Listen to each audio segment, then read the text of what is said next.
So for the SIE exam, the Series 7, the 6, and the 66, you will need to know economic policy and stuff like that. Stuff with monetary and fiscal and all that crap. I'm stuttering like a fool. We've already done the tools of the Fed, which is monetary policy. When the economy is going well, they tighten by selling treasuries and raising rates.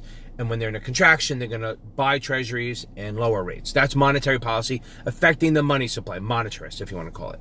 Another one is fiscal. Fiscal is the actual government, Congress, the president, changing tax codes and stuff like that. We saw that in 2017. We're going to see it coming up.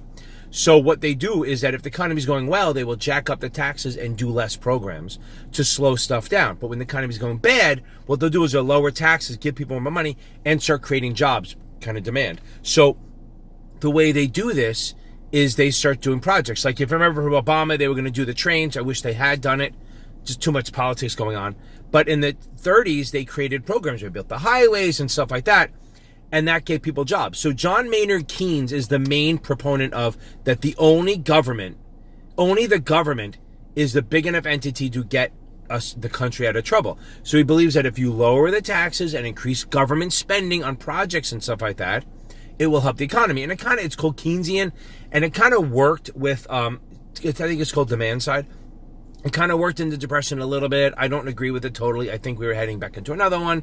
And in reality, the only thing that got us out of the Depression was Hitler attacking Poland, and then we had to send jobs and everything to help fight the war.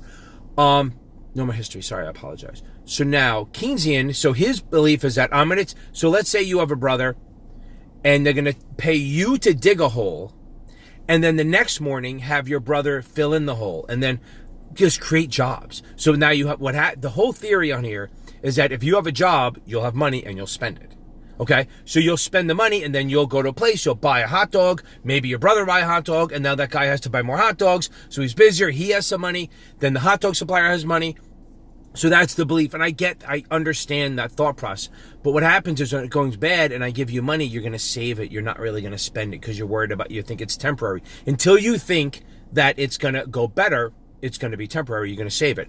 Now, the other side of this is Friedmans, which is supply side, where we're going to lower taxes and reduce spending and kind of reduce regulations on corporations. So if you reduce Democrats tried to call it, the trickle down. It's not really called that, but it's supply side. What you're doing is you're giving the corporations tax breaks so they can make more money, and then they have to make more money. They can pay more people. They can raise the rates, and they can do more things. I don't think any of them really work. The last one is laissez-faire. Laissez-faire is just let the free market run and it'll work. I do think everything works out that way, sort of.